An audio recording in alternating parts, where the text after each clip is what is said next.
How's everybody doing tonight? I'm doing good. All right, for all intents and purposes, I'll ignore the stream, you know, for people asking questions on the stream. Don't worry about that. And there'll be people on the stream that'll pop in and they'll be like, oh, give me a shout out because they're on OnlyFans. And, you know, normally I give them shout outs, you know, but I'm not going to do that today. So, should we wait a few more minutes? We should, yeah. Okay. Let's wait till like 5 or 5. All right, we're going to do this in 5 or 10 minutes. We're live stream, everybody. This is yours truly, teaching poker at Georgetown University. So, subbing in for Matt Vaughn. Matt, if you're watching, appreciate you tuning in tonight. He had walking pneumonia, so if you guys were expecting Matt, hate to disappoint you guys, somebody who looks a little bit better. Ha ha ha ha. At least I wear fancier shirts. I like your shirt. Thanks. Can you plug your YouTube channel here? Yeah, PLO Professor. Yeah, it's right up there at the top. PLO Professor. So, they call me the professor because I do teach people how to play poker for a living. Or recreationally. Or how to punt stacks and have fun doing it. That's always good. So, but yeah, we'll get started here in 5 minutes or so. Give everybody a chance to show up. So, 25, 30 people. I really expected about 15. That's okay though. Yeah, we've got 22 registrations, so. Okay. more than 50. But all of them are paid for it. Yeah, people So they should show up. Oh, well, in that case, they should show up. Because I was going to say, usually if you have a poker home game, just so you guys know, when I used to run home games, I don't anymore, but when I used to run home games, I'd always make people give me their deposit ahead of time. Oh, yeah, you want to play Thursday night? Yeah, it's a $50 deposit, you know? And if you don't show up, it goes to the house. It goes to food. It goes to drinks, et cetera, et cetera. But if people paid for it ahead of time, then we should have 22 people at least. And you've got your chip set. I see that. So. What was that? I was asking them to sit in the front. Oh. This is one class which Yeah. I'm monitoring everyone. Well, I'm excited to be here, guys. I appreciate you guys having me here. It's been 25 years since I've been to DC. You can the nice thing is you can say the okay boomer jokes. You know, that's all right. Anytime I need help with technology, the guy that I travel with all the time, his YouTube handle is Donkfish Poker.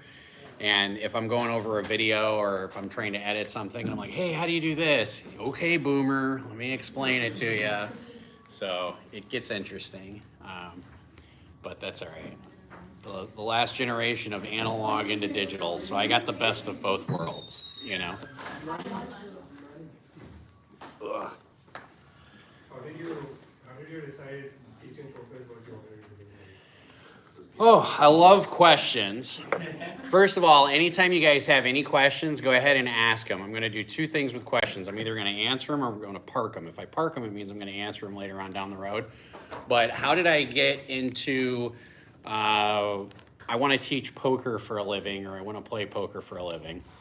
I was going to park that for my intro. Oh, no, that's fine. That's okay, but it's a great question. But let's just say 1 out of 20 people that you see playing poker in a casino is a professional. The other 19 lose money consistently. Now, there's a lot of things pro poker players don't want to talk about. I talk about all those things. I talk about addiction, I talk about cocaine, I talk about Adderall, I talk about prostitution, I talk about everything, okay? And it's one of those things that my followers love me for it, because I have people who request videos like this where they're like, hey, when's your next life of, I have, my poker vlog has 3 different sections to it. There's cash analysis, which is what probably a lot of you guys have seen watching Matt's vlogs, right? I have ace king suited, I raise 3.5x, so-and-so decides to 3-bet, I go ahead and 4-bet, et cetera, okay? So I do cash game analysis just like that, except I don't do any hold'em. I grew up on stud, I played hold'em for several years professionally, and then I decided to switch over to a different game called Pot Limit Omaha and mixed games. So I am a mixed game Pot Limit Omaha specialist, but that also does not mean that I don't know how to play hold'em, because I have played hold'em for a very long time at very high stakes, and I'm familiar with hold'em as well. I get my rocks off by playing 4 or 5 card poker instead of 2 card poker. It's just the difference. It's a little bit more variety, you know. Variety is the spice in life, as my good friend Wayne would say. But yeah, it's one of those things where, again, 1 out of 20 poker players do it to a profitability perspective. Now, I know what one of you guys might be asking yourselves is, well, does that mean 19 out of 20 poker players are losing money to other poker players? No, the house makes the money, okay? The rake, especially when you're in low stakes, is so important. And I'll give you an example of how important it is. And before I get into my intro, just give you an idea. I was at Maryland Live last night. I was playing 2-5 no limit hold'em, and I sat there, and I noticed the dealer took the rake and he took the promo drop. Anybody play at Maryland Live here? What's the rake on 2-5? Shame on you for not knowing. Just joking. The rake on 2-5 is $5 rake, which is very reasonable, but then it's a $3 promo drop. $3 promo drop. You know, the high hand stuff? You actually pay for that as a player, believe it or not. You pay for it ahead of time. Just for the dummies in class, what is a promo? So let's say, for example, Maryland Live, they have a high hand every half hour wins $400 or something on Fridays and Saturdays. Like, I looked at some of their promo stuff. So if you have the highest hand with a minimum qualifier of like aces full or like quads, for that half hour and no one else beats you, hey, you win $400. And you're thinking, yeah, that's great, man. I won $400. Fact of the matter is that $3 coming out of every pot is what pays for that $400. Professor, that $3 sure doesn't seem like it adds up a little bit. Here's a really interesting fact. With a $5 rake and a $3 drop, take a guess how much it costs an 8-handed table, because at Maryland Live they play 8-handed. They don't play 9-handed. They don't play 10-handed. Everything's 8-handed. Because after COVID, the casino said, let's make everything 8-handed. And players were like, oh, we think this is great, thinking it benefited the players. No, because now you're taking more money off of the table from less players. How much do you think it costs for 8 hours of poker at Maryland Live for 8 players? Take a guess. $500. More. Next. Guess. Is this cost for individual player? Cost for the whole table. Cost for the table? 8 hours of poker at an $8 drop. $1,000. More. Twice that. 2.5x that. $2,500, give or take, for 8 hours. Now, you guys are all MBA students. You're already doing the numbers. That means for you to play at Maryland Live, it costs you roughly $38 per hour to play poker. That means you need to make $76,000 a year just to break even. That's before you can buy coffee. Think about that for a minute. So when you guys are playing poker, and this is one of the things that a lot of pros don't talk about, okay? $38 an hour, that means as a professional poker player, $76,000 is your break-even point. You're not even making money for the year yet. Put that in perspective a little bit. Now you understand why 19 out of 20 poker players don't profit, right? So I just want to give this to you guys a little bit of a perspective before I go into my intro, okay? And thank you guys for joining us. I'll go ahead and go into my intro now, but this is one of the least things talked about in poker that people don't want to talk about, right? Because everybody thinks that they're a winning poker player. You know, one of the first things I tell my students is, you're a winning poker player? Great. You're hiring me as a coach? Great. What tracking software are you using? Okay? If you want to get serious about poker, the first thing you need to do is download a tracking software program. I don't care what it is. I don't care which poker tracking software it is, but you need to be religious about putting every session into that tracking software, Poker. Now you guys might be saying, why? It's because when somebody like myself looks at it, I can see that poker tracking software and I can do a quick analyst perspective on your play immediately, whether it's online or live. You put everything in there. I don't care if you're playing 25-cent, 50-cent poker, and then all of a sudden you jump up to 1-3 or 2-5. You put everything in there. If you have a quick 30-minute session in between classes where you only won $22, you still put that in there. Because I guarantee you're going to have that quick 20-minute session that costs you $600. And you're going to be kicking yourself saying, why did that quick 20-minute session cost me X amount of $100? Well, if you have no poker tracking software, you're just guessing, right? You're just completely guessing. So, quick introduction about myself. I gave myself about 15 to 20 minutes. Hello, everybody. I'm PLO Professor. My name is not Matt Vaughn. I know you guys are like, what the hell? All the advertisements said Matt Vaughn.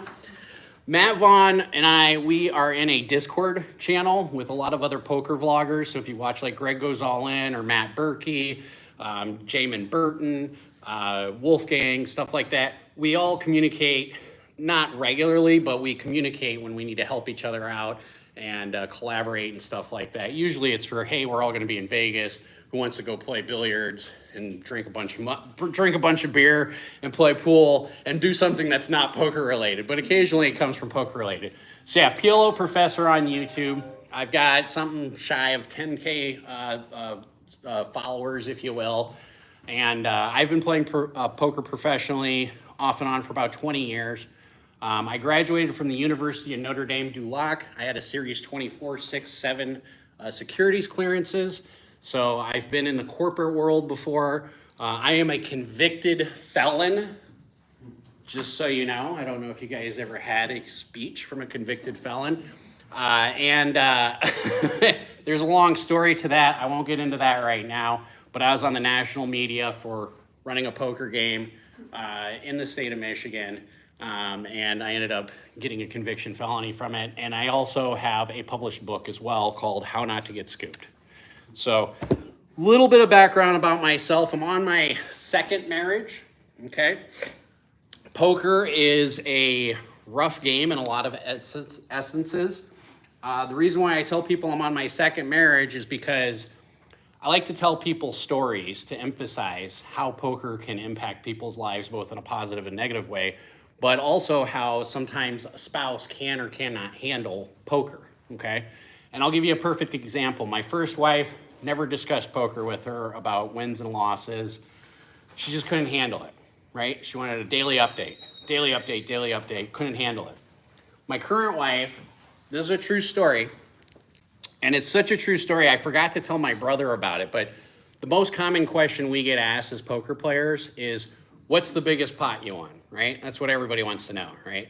What's the biggest pot you won, okay?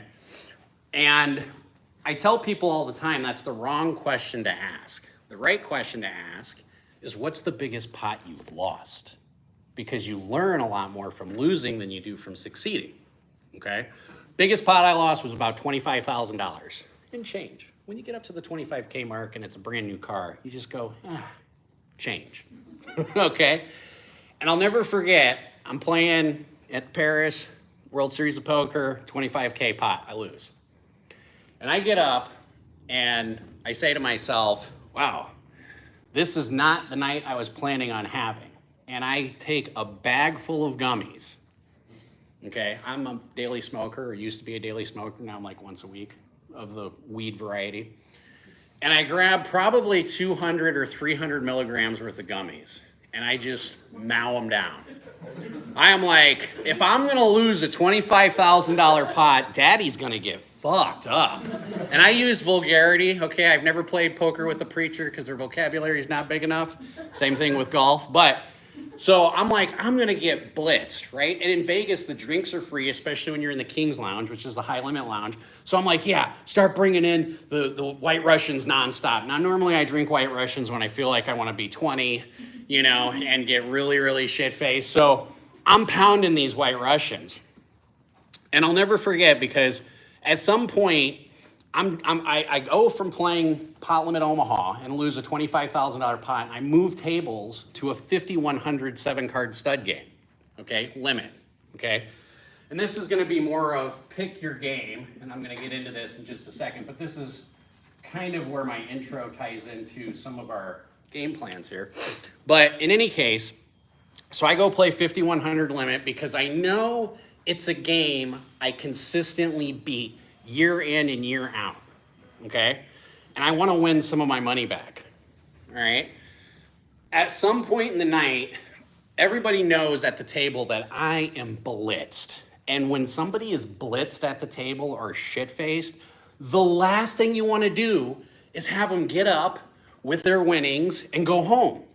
So I'm so tanked, I reach over and grab a 45-gallon trash can and I start hurling into it. Now I know you guys are thinking, what the fuck? Why did we bring this guy here, right? So I'm literally, as hard as I can, everybody can hear it, everybody sees it, everybody knows what I'm doing. And I push it back 4 feet away from the table, I wipe my mouth off and I go, let's keep playing, right? 15 minutes later, the security guard walks up, right? Because if you're drunk to that point, you probably should go home. The security guard walks up, and I'm sitting at a table with 8 guys. Now we're in the high limit area, and I'm killing it on this table, absolutely just crushing it. And they're like, hey, did anybody see a guy throw up in the trash can? Now they have security cameras. They know it was me. What do you think the player said? No, we don't know who the hell you're talking about. Never saw that guy. We don't know who you're talking about. Reason why I tell you that story, though, is I end up only losing about $3,000 for the night. But the next morning, I call my wife, and I said, hey, I got some good news and some bad news. And she goes, what's the bad news? I said, I lost a $25,000 pot. Like, cash, $25,000 pot. Like, the chips were there, and then they weren't, you know? And she goes, well, what the hell is the good news? And I said, I only lost $3,000. She goes, oh, great. Go get it. Go get it today. So that's the difference between first wife and second wife. Just to give you a heads up. Like, second wife is like, wow, that sucks. Go get it. But yeah, that's a little bit of background information on myself. I'm 45. I've got a 20-year-old. But that's about that. So now we're going to go into poker. First of all, if you guys have any questions, ask them. Don't hesitate, because you might forget them, okay? And when you ask a question, I'm either going to answer it or I'm going to park it. If it parks it, it means I'm going to answer it. It just will be down the road. But if I park it, I'll probably write it down, because I do smoke a lot of weed and sometimes I forget. But I haven't smoked in like 2 days, so we should be good. But picking your game is important, because I wanted to mention, like, to point that out, because sometimes there's going to be a game that you're playing or stakes that you're playing where it might be more advantageous for you as a player to move stakes or to move games, okay? And in poker, there's 2 types of primary games. There's cash games and tournaments, and I'm going to cover both of these today, okay? The first thing I'm going to cover is there's really 3 different types of poker players, okay? And I'm not used to having so much dry erase board. Normally it's just this big. But the 3 different types of players, you're going to have those who are professionals or what I call aspiring pros, okay? And these are generally people that you want to try to avoid, even as another professional. As I was telling Shakar, is that how I pronounce it? Oh, shit, and Pravnov. I'm so bad with names. I'm so sorry. There's 3 different types of poker players, but even as a professional poker player, I will try avoiding playing against other known professional poker players, okay? So, like, if Joey Ingram sits down, for example, he's a guy that I have a lot of respect for. If he's at my table, I prefer to go play at a different table. If Bart Hansen sits down, I've played with Bart a couple of times, lost a couple of 10K pots against Bart. If he sits down, it's one of those guys where I'm like, I know I can handle him, but I just rather not. It becomes a much more difficult task, okay? So not only just professionals, but the aspiring pros. Yes, go ahead. Calculus for that change when you're playing in a casino versus playing in a non-casino setting. So a lot of us play with each other in non-casino settings. So how does that change? Well, see, then you're limited by your choices. Yeah. And that's a great question. So, for example, if you're at a home game, just play it. Okay, and there's different aspects to a home game. There's different aspects to a home game and a casino game, and I'm going to touch base on that. I'm going to put home/private game here because as your poker career, if you will, goes or you explore it, you're going to find out that a home game is much different than a casino game. Okay, casino game you can sit down, play for 30 minutes, win 2,000, get up. People be pissed, but they really can't do anything. Home game, you show up, sit down for 30 minutes, win 2,000, and go, I need to leave. Guess what? You're never getting invited to that home game again, ever, ever, ever, ever. That $2,000 you just put in your pocket may cost you 30 in the next year. Okay, if you're trying to be a professional poker player. It's one of those things that I've talked about in the past. If you're invited to a private game or a high stakes private game, that there are times when it's okay to have your first session to lose 1,500 or 2,000, or to even show the host that you're capable of punting off 2,000 just so that way you can be reinvited back to the game, okay? It's one of those aspects you don't think about that much when you're first starting in your poker career, but yeah, at a home game, there's a different, not really etiquette, but it is. It's like a different etiquette versus at a casino. But yeah, the three different types of poker players, you basically have your professional, your aspiring, then you have, I'll call fish/recreational players, put a little star by them, and then you have your professional, and when I say professional, I mean MBA students, doctors, lawyers, then you have these guys over here, okay? True story. Or I should also say, in the fish category, a lot of these guys, and this is going to sound weird, but depending on your stakes, the higher stakes you go up to, the more you start dealing with drug dealers. Like, true story. I remember sitting around a poker table in Green Bay, Wisconsin. I was sitting at a private invite-only game where the guy shut down his bar just to play this game. It's a high-stakes game, right? And I'm telling you, he shut down a bar in downtown Green Bay. You know it's going to cost the owner money, but he shut down the whole bar, closes it off, has security, the whole 9 yards. I've got the #1 anesthesiologist in the state of Wisconsin sitting next to me. I've got the #1 cancer doctor in the state of Wisconsin next to me, and I have the #1 heroin dealer sitting in the state of Wisconsin sitting next to me, and somebody else who probably did something like that I wasn't really quite sure. Maybe from Chicago, maybe not. I don't know, okay? And then you had myself, who's a professional. I mean, that's the kind of people that I'm used to dealing with. You have to have those conversations with the doctors and the lawyers and the professionals, you know, and then you also have to turn around and have conversations with the drug dealers. And it sounds weird, but you always want to be the nice guy at the table. Now, sometimes, especially when people have played with me, they'll tell you that I can be an ass, and I can be. But most of the time, if a poker player who is well known is a professional poker player and they're being extra nice to you, you have to start asking yourself, am I the fish? Because I can almost certainly assure you that you probably are. Unless they're there like as a friend, you know, to help you out and stuff like that. But for the most part, the nicer somebody is to you, it's because they've put you as a mark or they've made you exploitable. Now there's gonna be some things that I'm gonna talk about that you guys might be like, wow, this seems like some really evil, sick shit, Professor. You want to exploit people for a living. Yeah, that's your job. That is your job. Your job as a poker player, have no emotions attached to it. I don't care if they're your spouse. I don't care if they're your best friend. I don't care if they're your partner, anything. Your job is to take all their money, okay? I'll give you another story. My buddy Wayne, Donkfish Poker, he's the guy that I travel with a lot, okay? We travel in pairs, poker players do, because the expenses get cut in half when you split an Airbnb. Plus, you get nicer amenities when you start traveling in larger groups, like 4 or 5 people. But in any case, this was year 1 of traveling with Donkfish, okay, or Wayne. And it was so funny. Double board bomb pots, which is a different type of game, just started becoming popular in Vegas.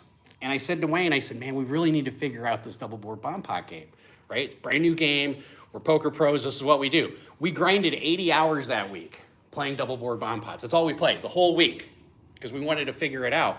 But I'll never forget, we're having a session and we're sitting at Resorts World and these 2 drunk guys walk in with banana chips. Does anybody know what a banana chip is? 1K chip. right? So like usually pumpkins or purples are 500s, bananas are usually 1,000, and then Patriot chips are 5K chips. They call them Patriot chips because they're red, white, and blue in Vegas. And then banana chips are 1K chips, okay? Which are yellow, of course. So in any case, these two guys walk into the poker room, and it's like a scene from like National Lampoon's Vacation or whatever, where they're like, oh, and they fall on the table and they barely sit down, and they both have like $2,000 or $3,000 in front of them. And my buddy Wayne, I'll never forget this, had just cashed out. Like just cashed out, and I'm sitting there and I'm crushing it. I'm up like 3K. I'm like, yeah. I'm like, he sits down and I look at him and he looks at me, and then I lean over to him and I go, we're probably going to be here for a while. You probably want to rebuy into this game. And he goes, yeah, it's probably a good idea. Because he sees these two really drunk guys. He rebuys into the game, and I felt him. Felting means I take all of his chips. And I'm literally his best friend. And I'll never forget, because it was like 20 minutes after I felt him, the two drunk guys get up. They want to go play craps. You know, they're only there for like 45 minutes. I shit you not. And then I look at Wayne and I'm like, well, you ready to get up? And he's like, sure.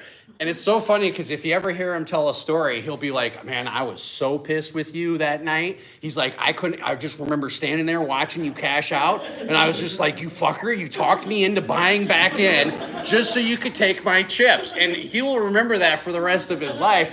But the point is, I wasn't trying to target Wayne. He wasn't my exploitable person. He just happened to get in the way, and the card gods just decided he was going to have the second nuts on both boards, and I was going to have the nuts on both boards, and that was that. Now, I assume you guys all know what nuts mean. Yeah. Okay, nuts, I saw one head shake now. So nuts, when somebody says I have the nuts, that means they have the best possible hand. Okay? So for example, and I'll just make sure you guys are good with shorthand. If I say something like this right here, what hand is that? Suited. Ace of spades, seven of spades, or suited. Yeah, ace of spades, seven of spades. So for example, you have a hand like A7 of spades, okay, and the board is something like 6 of spades, jack of spades, 3 of diamonds, you know, king of spades, and then say 4 of hearts. This is how you do shorthand real quick. The nuts in this situation is the ace-high flush, correct? Like a straight's not, I didn't put the, okay, I was gonna say, I didn't make it 3, 4, 6 of spades. But yeah, so when I say the nuts, it's a hand that cannot be beat. You cannot lose. The only way you can lose is if you fuck it up and you fold, or a card falls off the table, you know, or a fire happens or something. But the reason why I go into 3 different types of players is because you want to figure out what category your opponents are in, and you want to find out how you want to exploit them, okay? Exploiting your opponents and targeting your opponents is incredibly important. The reason why is because if you have one bad poker player at a table versus having like 5 or 6 good poker players at the table, you're going to make all your money off that one bad poker player. Okay. Now you might say, well, what happens in a tournament when you're down to the final table and you're pretty much left with good poker players? That's fine. You're going to have those situations. Okay. But for the most part, when you're starting off at a poker table and you sit down at a poker table, you want to look around and you want to start evaluating your opponents. Okay. Now sometimes opponents can surprise the hell out of you, where you might say, well, that guy really looks like a fish, or he's really drunk, or he's really stoned. As I told you, I usually smoke when I play, so I usually look like the drunk stoned guy, so that way my opponents can underestimate me, which is part of what I do. And then you want to lean on those people. So if you see somebody who's weak, that's the person you want to target. And I know that sounds weird because I know you guys play with each other, and some of you are thinking, who's weak? Yeah, go ahead. How do you identify the fish? Because it's not very obvious to see drunk guys on the poker table. So how do you identify the fish? That's a great question. There's a few ways to tell. The easiest people to exploit are the newbies. Okay, so a good question to ask. A good question to ask is, how do you identify the newbies? Now, if you're in a casino setting, I'll never forget this. You can always spot out a newbie by how many chips they stack, right? An experienced poker player is going to take 20 red chips and stack it appropriately, or 20 green chips, or 20 black chips. 20 green chips is 500, 20 red chips is 100, 20 white chips is $20, okay? A newbie doesn't stack them that way. Have any of you been at a casino where a newbie stacks their chips? How do they stack them? I stack 10. 10. He even said he stacks 10. It's the first sign right there. When you start seeing somebody stacking red chips and they stack them in 10 instead of 20 chips, that's the very first sign. That person I am going to lean on all night long. First note. You were right. First note. Don't look like the noob. So somebody like it's a dead giveaway. Every time somebody goes to the casino for the first time, they stack in $50 increment. I don't know why. I did it myself 20 years ago. I don't even know why I did it that way. It's like, what? Because you just have this, oh, it's 10 chips, okay, instead of 20. It just, for whatever reason, I think we just think in terms of tens. But that's one way to spot a fish. If they're stacking their chips, 10 chips at a time. There's a couple other ways, but that's really what you want to do is find out who the people that are easily exploitable. For example, if you see somebody who's in the big blind, and everybody knows what small blind, big blind is, okay? And when you guys do tournaments, do you guys do antes or no? No. Okay, so usually if you see somebody over folding a lot in the big blind, not defending their big blind a lot, that's usually a sign that they're going to be somebody you can lean on. Now, it could be coincidental that somebody just happened to fold 5 big blinds in a row because they keep waking up with like 3-9 offsuit, or 4-8 offsuit or whatever the case may be. But for the most part, if somebody's not defending their big blind or they're not playing the button, which is the most important position in the entire world, position, position, position, position, position, position, position. If there's anything you get out of this class, it's got to be position, okay? If they fold their button too often, that's usually a sign. Just like commonalities. Stacking chips by 10, folding their button a lot, folding their big blind a lot. Now, here's the other thing you can tell if somebody is how to spot a fish. Say they call a lot or they limp a lot. Everybody knows what limping is?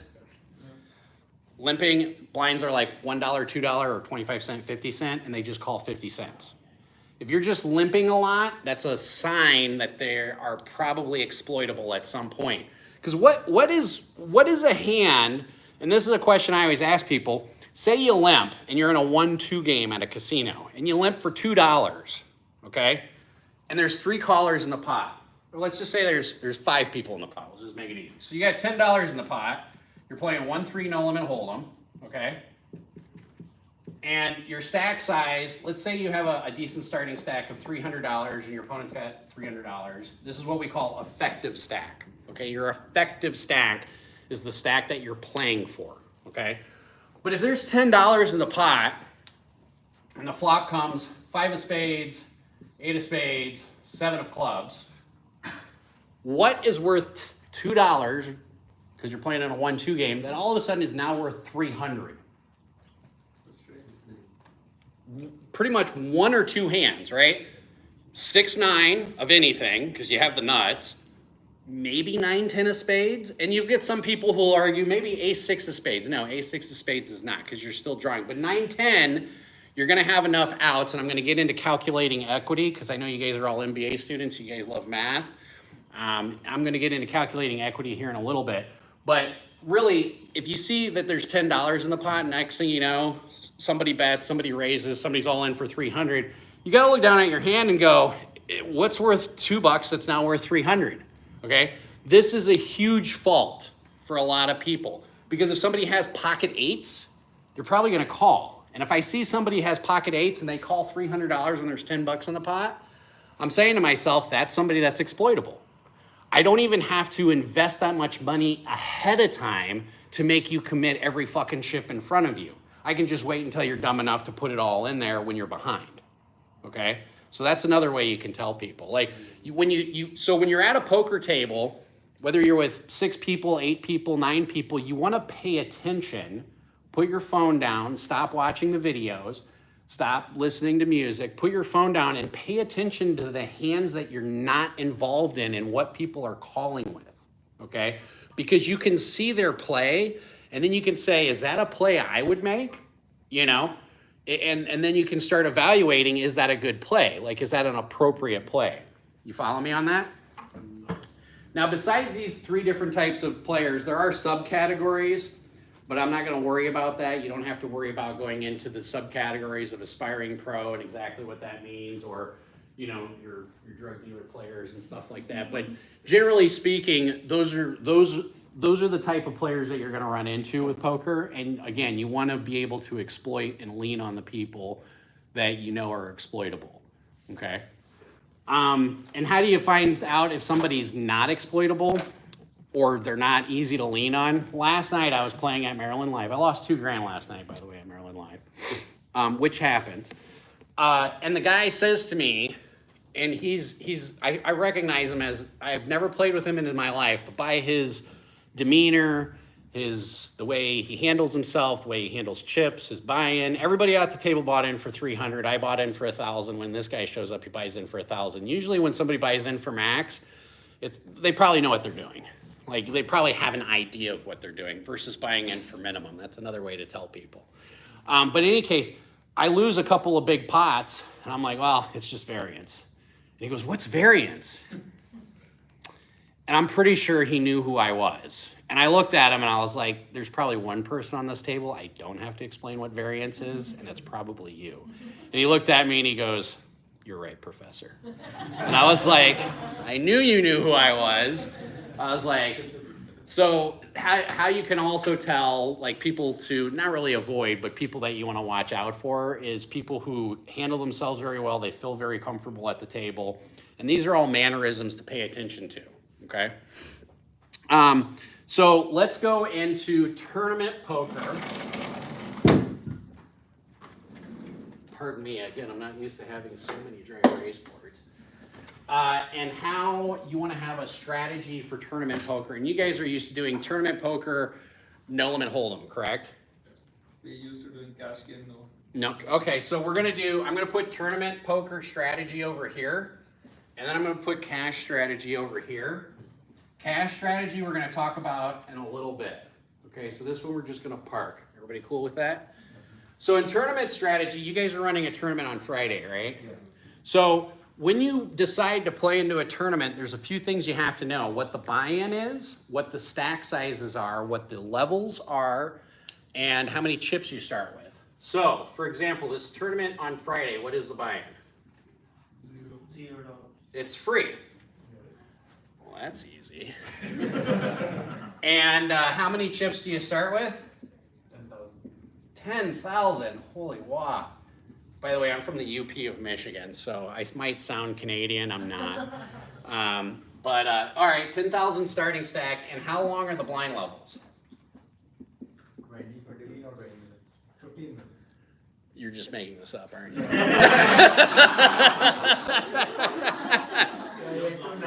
15 minutes in a live game is really short. Just so you know. But it is a free roll tournament. But let's just say the levels are 20 minutes. Okay. You can do 15 minutes, and I'm gonna put 15 minutes here because there's two different things that you need to know. So when you look at the buy-in, the chips that you start with, the levels, are there rebuys in this tournament? Okay, so this is what's called a freeze-out, correct? There's no add-on. So in other words, you get 10,000 in chips, you don't get any more. You have to earn the rest of them, okay? Now, these are really important questions. Why are these important questions? Anybody? Because it tells you how you need to play the tournament. Yes? I was just gonna say, like, so it tells you what the maximum on the table would be. Sort of. And here I'm going to give you an example of a $0 buy-in, 10,000 chips, 20 minutes. And we're gonna. Can you explain the levels? I don't understand that, the time amounts. What is that? Yep. relate to? All right, so say for example in a tournament you have level 1, 2, 3, 4, 5. What do the blinds start off at? You're yet to figure it out. I haven't figured it out yet. All right, so I'll give you guys a standard structure. So say we'll do 50, 100, because this is a big starting stack, 100, 200, and then here it's probably going to be 200, 300. Here it'll be 200, 400, and then 300, 500. And then it usually does a pretty significant jump at some point. We'll go, I guess, 400, 800, and then we'll go 500, 1K. Okay, So what a level is, if you have 20-minute levels, if you guys start off with 10K in chips, your first level should be 5,100. Okay, either 5,100 or 100, 200, depending on how fast you want to make the tournament. But when you are buying into a tournament, you need to know what the blind structure is and how many big blinds you start off with. Whenever you're talking about tournaments, we're going to talk about everything in BB. BB stands for big blinds, okay? And you said there's no ante in this tournament? Okay, freeze out with no ante. See, this is a lot of information. But when I go and register for a tournament, whether it's a $300 tournament or $500 tournament or a 10K tournament, I find out all of this stuff ahead of time because it tells me how aggressive do I need to be in this tournament. So for example, say you have 20-minute levels, blinds are 5,100, meaning you start off with 100 bigs, right? 100 big blinds. By the time level 7 rolls around, you now have 10 big blinds, okay?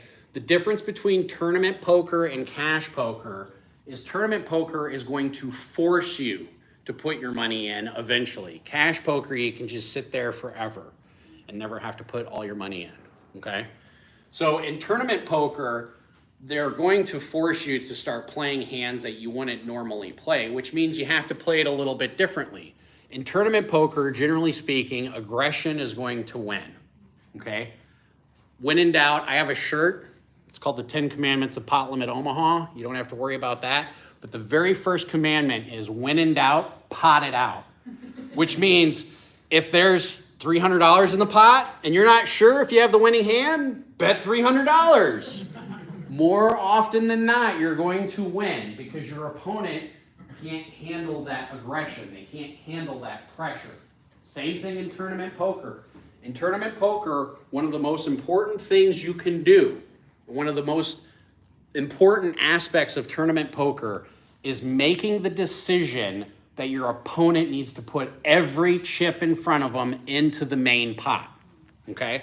I was sitting next to Johnny Vibes' brother. His name's Anthony Moreno. He's got about $4 million, probably $6 million in tournament winnings by now. I have like 100K. I'm primarily a cash game player, okay? But he's got like $6 million. He's won the Win Millions a couple of times. He's really good at playing extensive poker. And in San Diego 3 years ago, I was sitting right next to him, and I was like, holy shit, you're Anthony Moreno. He's like, yeah. I'm like, I want to pick your brain about tournament poker. So I started picking his brain. And it helped me develop my own strategy based on that 6-hour conversation I had with him, okay? Which is, if you have a tournament that allows rebuys, okay, which is one of the questions I asked, you can play a lot more aggressive. You can take a lot more chances because if you bust, you can rebuy until a certain level. And he basically said to me, he says, Josh, if you're playing a tournament that has rebuys, play really aggressive, play a lot looser. Everybody knows what looser means versus tight, okay? So play a lot more loose. Take more chances because your strategy is to run up your chip stack so that way when end of registration occurs, you can start picking people off. He goes, but when that end of registration happens, if it's a one-day tournament, because then he plays multi-day tournaments where you can have multiple day ones. He goes, if you're on your last buy-in, treat it like your life depends on it. That's a completely different strategy, right? When you think about it. Play really loose, take lots of chances, get it all in. Don't put in your last chip unless you're like, this is the best shot I have at making a deep run, okay? But if this is your tournament base right here, so 10,000 chips, 100 big blinds. Now there's no rebuys. You play tournaments that have no rebuys a little bit differently than you do with rebuys by what I just said. Okay, so if you guys are playing a tournament and there's no rebuys, it's okay to pressure your opponents, but the last thing you want to do is put all of your chips in the middle unless you have a really convincing argument that you have the nuts or that you have a better hand or you have a good read on somebody. Or you're just confident this is the best hand I'm going to have based on how many blinds I have left and I'm being forced to do this. Okay, does that make sense for everybody? Good so far? So generally in tournaments, what I tell people is that end of registration, Because most tournaments, when you play, you have a period where you can register for like 3 hours in a lot of live tournaments. Okay, and the levels are usually 20 minutes or maybe 30-minute levels. So like on a 30-minute level registration for 3 hours, you can register for the first 6 levels, okay? And if you look down here, that makes sense because by level 7, you're gonna be stuck with having 10 big blinds. And that's usually what most tournaments will end up doing, okay? The strategy that you have is you wanna have 3 to 4x starting stack by EOR, end of registration. That's your goal when you're playing in tournaments, okay? 3 to 4x starting stack at end of registration. And no, there's not a quiz here at the end. This is just for, and I have really bad chicken scratch handwriting. But that's generally the, so if you look at a tournament at Maryland Live, like I looked at Maryland Live, they have tournaments every day, apparently. You know, green bounty tournaments and stuff like that. And yeah, if you see that their registration ends at level 5 and they start off with 10,000 in starting stack, well, by level 5, you want to have somewhere around 30 to 40,000 in chips. And here's the reason why. The reason why is because when people are buying in for their last bullet, they're going to be left with that 10K, and then you're sitting there at a comfortable amount, you know, 35 to 40 big blinds, where you know, based on studying poker, that they're probably going to get it all in with less than 10 bigs with hands like ace-8 suited, ace-7 suited, king-9 suited, or whatever the case may be, okay? And you know, well, if I've got a hand like ace-queen, and my opponent is likely to have ace-8 suited or king-queen, then it's okay for me to risk 10 big blinds because it's not going to bust me, and it gives me the potential upswing of a lot more. Does that make sense? You guys following me so far? So when I start talking big blinds and I start using more poker lingo, I've had people say to me, it's like a whole different language, and it really is. That's why I check in with you guys a lot. But that's generally the strategy. So the beginning strategy of a tournament, now this does not include freeze outs, okay? I'm gonna get into freeze out strategy in a little bit. But when you're usually playing a tournament, the strategy is build up a big chip stack early on. Take chances early on. Because if you bust, you can just rebuy. And money's just really paper when you think about it, right? I had the government take $98,000 out of my bank account once. Seriously. And I had people say, how do you live with yourself after that? I said, money's just like salt. You can go get more. You can. You can go get more. 98,000 and change. It wasn't 99. It's $98,017. But in any case, that's what happens when you're a convicted felon and the government just wants to screw you. In any case, yeah, it's one of those things where you can just rebuy and just, you know, have another shot at it. But when your chips are out, you can't rebuy anymore. So that's when you can start picking people off and say, well, if I was in their position and I had 9 big blinds left or 10 big blinds, I would probably get it all in with ace-X, because there's a term out there called GTO. Does everybody know what GTO is? GTO stands for Game Theory Optimal. All you guys who love numbers will love what GTO is, okay? GTO applies really well in No Limit Hold'em. Game Theory Optimal is a program that's designed to figure out, based on what you have and how much is in the pot and what the flop is, this is the exact amount you should bet to get the best results possible. We have AI that's already figured that out. Okay? That has been solved and figured. That's why last year's WSOP main event bracelet winner, everybody lost their shit because his crew, because when you're playing for a bracelet in Vegas, everybody's watching you. Everybody that you know is like, oh my God, you know. His whole crew was on a computer after every hand, not during the hand, but after every hand, he would come up to get coaching and they would say, well, based on this hand, this is what you should be doing on GTO, blah, blah, blah, blah, blah, blah. And people afterwards were losing their shit. They're like, that's cheating. Because obviously you can't do that at the table, right? Like you can do it at the table, but it's cheating at the table, okay? They have a program called GTO Wizard, and people have been caught with GTO Wizard on their phones.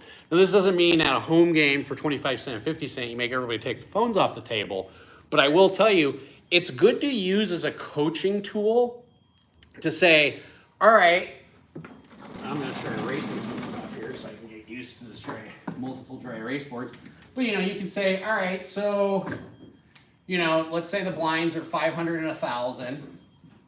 All right, and you're playing 8-handed, and you said, and normally when you play in a poker tournament, all the tournaments have developed a big blind ante.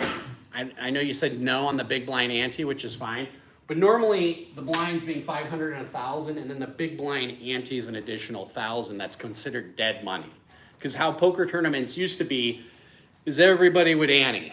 And that would be a pain in the ass because the dealer would always have that one fucking guy at the table. Come on, seat number 7, I need you to put up your $200 in chips, Oh, sorry. And it would just slow the game down. So they decided to change it to make the big blind ante because you're already putting chips in the money and no one's going to forget, hey, you have to add an extra 1,000. But let's say, for example, you're playing 500 and 1,000 and you're using GTO. And again, GTO says if somebody has ace X suited, okay, and they're suited and they have less than 10 big blinds, okay, they should go all in. That's what GTO says. Doesn't matter what your position is, doesn't matter what the table is, table dynamics.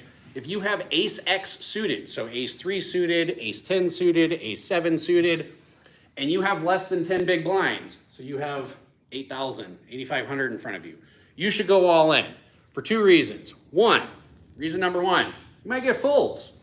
If everybody folds, all of a sudden you just picked up 2.5 big blinds. Well, if you start off with 8.5 big blinds, keep in mind, we're talking tournaments here, so we talk everything in big blinds, or 8,500, and you just picked up 2.5 big blinds, that is a hell of a serious improvement in your stack. You just increased your stack by, 30%-ish, give or take a little bit? Somewhere around there. So option 1 is you go all in, everybody folds, you increase your stack. GTO says that's great. Option 2 is you get called. Ooh, that's not good. But let's say you have ace 8 suited. And this is a question, this will help me determine how many of you guys are new versus how many of you are experienced. Let's say somebody wakes up with ace queen offsuit. Does anybody know offhand how often you're going to win with ace 8 versus ace queen-ish? I don't need an exact figure. Okay, it's close enough. 1 out of 3. I want you to think about that for a minute. 1 out of 3 times. So 1 out of 3 times, even if you get called, you're going to hit an 8 or you're going to hit your suits. Okay? The suited only gives you an extra 4% edge. And I'm going to go into calculating equity here in just a minute because calculating equity is incredibly important in all forms of poker. It's really important in tournament poker and it's really important in cash poker too. And there's 2 different kinds of equity. There's actual realized equity, and then there's implied equity. I'm going to get into that in just a little bit, okay? But 1 out of 3 times, even if you get called, let's say, screw this guy doesn't have ace queen. Let's say he's got pocket kings. What are the chances you're going to win? You want to take a guess? 1 out of 3. See? Right there. So even if you get called by a monster hand, you're still going to win 33% of the time. And what GTO says is, well, hey, dipshit, you started off with 8.5 big blinds. The big blind folds, so that's what we call dead money, 2.5 big blinds in the pot. And then somebody else calls. Now you have 8.5 big blinds, so you're playing 8.5 big blinds for a total of an additional 11 big blinds. This will give you, on top of your 8.5 big blinds, enough of a stack to be comfortable where you can start picking people off. And GTO says, you need to jam all in with ace X any suit, because even if you get called by a monster like pocket kings, pocket queens, pocket jacks, or even ace king, you're still going to win 1 out of 3 times. Now, let's take the reverse of that. You're sitting there with 30 big blinds, and Bob over there goes all in for 8 big blinds. Now you look down at ace jack, ace queen, ace king, pocket jacks. You're like, yeah, I don't mind calling here, right? Because chances are my opponent's going to have a weaker ace or a worse hand than me, but you just have to understand that when you get it all in, you're going to win how often? 2 out of 3 times, right? When you're on the other side of the coin. So 1 out of 3 times you're going to lose, okay? And you just have to be okay with that. we used to have, when we go to Vegas, we rent out a whole house, by the way, for the whole month in Vegas. And you have a bad beat jar. It's like a swear jar for poker players.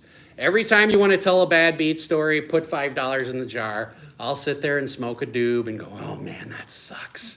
That sucks. And then at the end of the trip, we'll take that money and we'll go have a good time however we see fit. But every poker player is going to tell you their bad beat story. Oh my God, like the true bad beat stories are when people one out you. You guys know what outing means, like 1 out or 2 outs? Okay.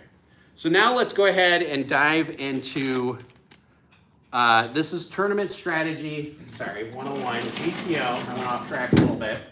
So after you get past end of registration in tournaments, so after a few levels, for example, like on a freeze out, you get 1 buy-in, so you have to play like your tournament life depends on it, okay? Which is very similar to like 10K buy-ins to the WSOP.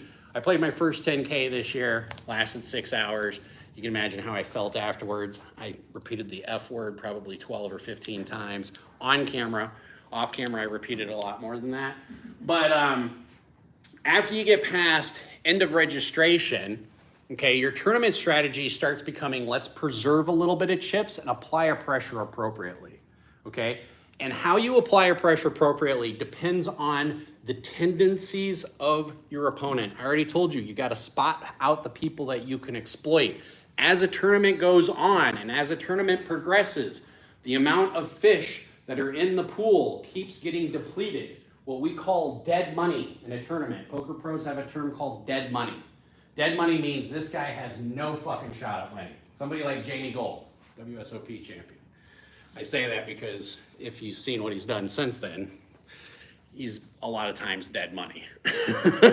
But dead money meaning they have very little experience. The chances of them winning are like really, really slim. Like anybody can win a poker tournament. Trust me, if the card gods have decided that George is going to win the tournament, guess what?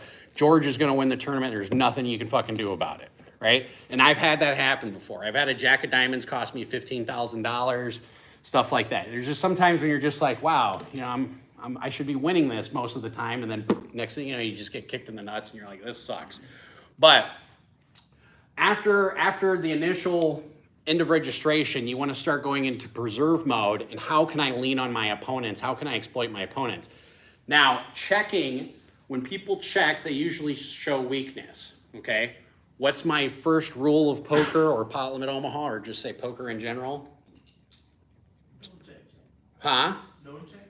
No, when in doubt, Pot it out. when in doubt, pot it out. So if you're not sure, if you're ever in a poker situation, and by the way, in No Limit Texas Hold'em, you cannot ask the dealer how much is in the pot. You can't. It's not allowed. You need to be able to calculate that as you go. In other games like Pot Limit Omaha, you can, okay? But in No Limit Hold'em, you know, when in doubt, still bet. There's nothing wrong with that. If you're like, God, there's 20K in the pot, I'm sitting here with 40K effective, and my opponent's got 40K. Say your opponent has 60K, and you're like, oh, and they check to me on the river, I'm not sure if I have a winning hand. Well, guess how many hands you win that your opponents fold? This is an easy one. 100%, that's right. So when in doubt, if you bet it out and they fold, you won. Doesn't even matter what you had. And there's been times where you'll do that with absolute air, okay? But the middle part of the tournament becomes into chip preservation and leaning on your weaker opponents when you can still spot out, okay, we started the tournament with 50 players. Out of those 50 players, there was like 35 fish. Now we're down to 20 players, and now all of a sudden we're down to like 8 fish, and I've got 4 of them at the table. These are the guys I need to lean on, preserve my chips, but I don't mind getting involved with them in pots. But keep in mind, they're still going to beat you 1 out of 3 times. Okay, you always want to be on the other side of the coin as often as possible, okay? But in the middle of the tournament, you go into chip preservation, and then towards the end of the tournament, when you get to final table is a completely different ball game, or FT, final table, because it really becomes an issue of what we call ICM, which is an independent chip model. ICM stands for independent chip model. It basically means, especially from you guys for being MBA students, you can really appreciate that. ICM means based on what the blinds are, what the chips are, what every player's stack is at the table, and based on the payout, depends on how you should play the hand. Now that sounds crazy, but think about it for a minute. If you're playing in a tournament and first place is always top heavy. So let's say first place is like, I'll give you a perfect example of a student that I was coaching. First place was 50K, second place was 26K, and don't forget to let me tell you a story. Write down your story on this student real quick. He's actually in this area. He plays at Maryland Live all the time. I won't mention his name. But then it goes down to like 15K, and then like 12, 10. I think all the way down to basically 9th place is gonna pay 5K. Look at that. That is a true example of how tournaments will pay out. And I remember I had a lady this year at the WSOP, because I was like, oh, based on how many players we're gonna have, this is what first place is paid, this is what 9th's gonna pay. She's like, how'd you know that so quickly? I'm like, man, I do it for a living. You know, if first place pays 100K, usually 9th place is gonna pay 10. A 10th of what first will pay, okay?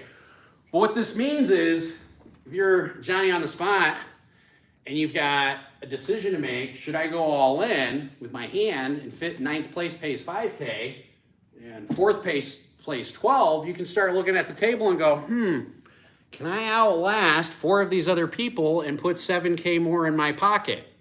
Probably. You know, if you have enough experience, you should be able to.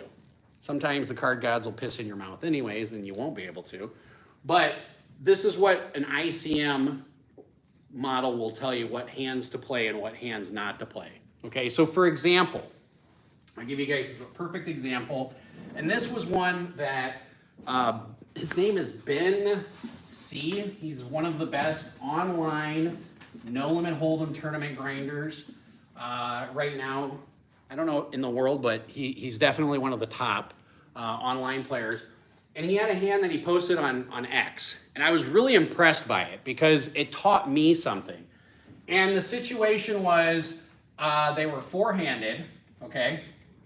So the payouts are this, basically.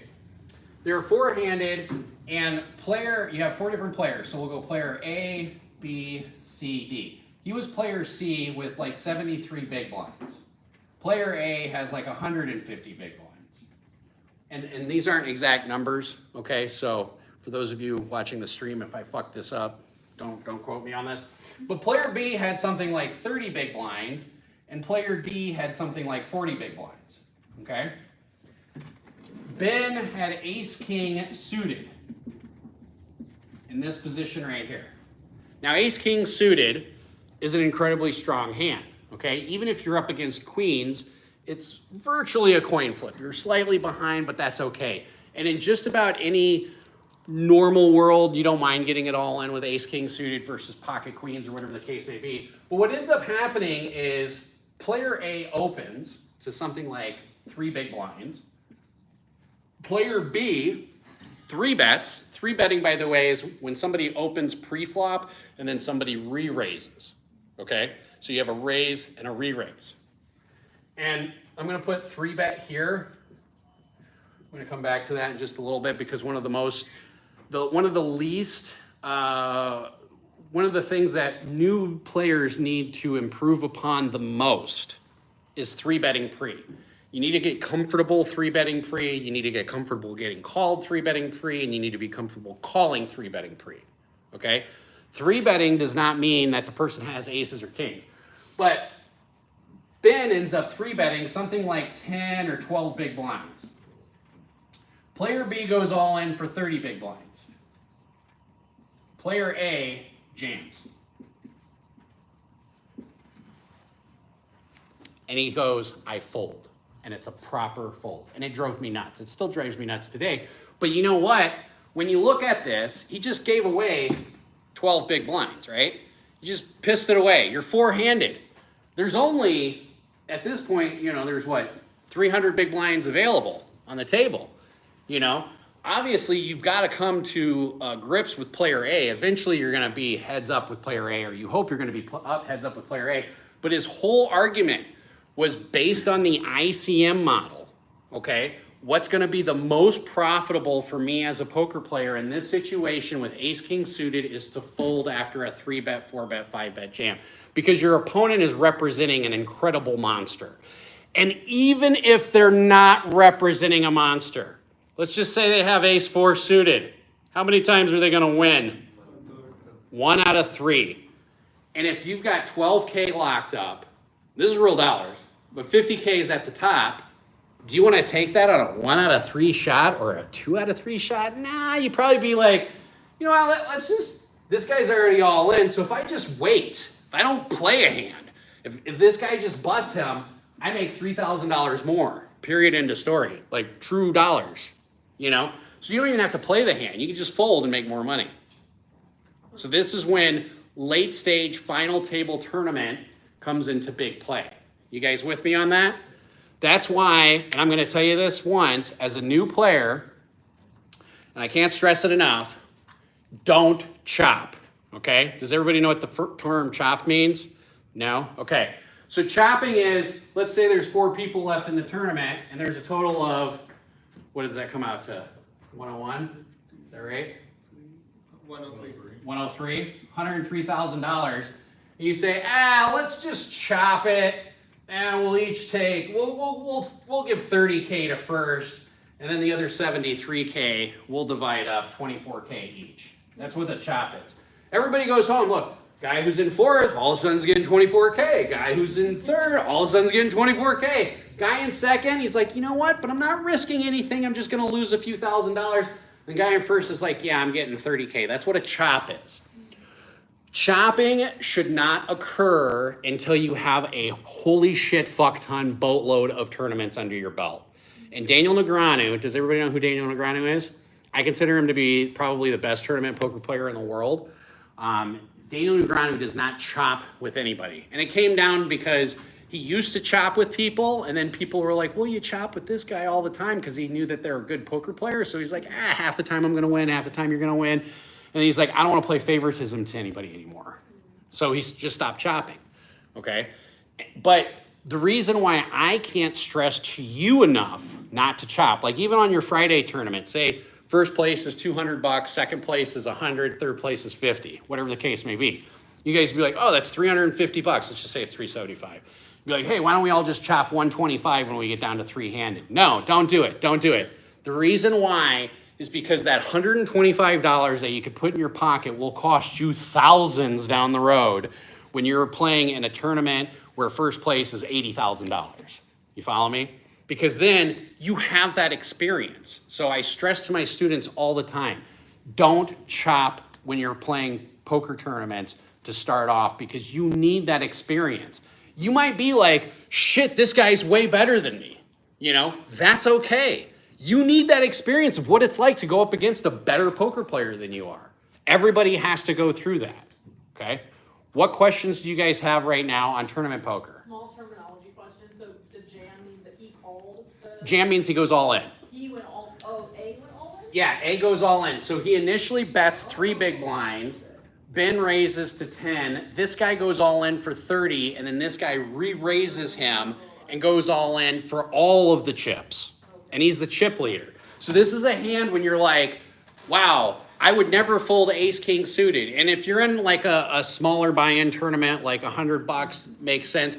But when you start getting into, oh my God, we're talking about a new car, a new Jag, you know, a down payment on a house. Maybe not in this area, but but yeah, when you start getting into that, you start going, you know, I can fold here with ace king suited.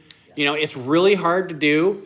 And he posted that hand on Twitter, and I was amazed because that takes so much discipline. Like, I still don't know if I could do it. Even telling you that you should do it today, I could with the payouts being that big.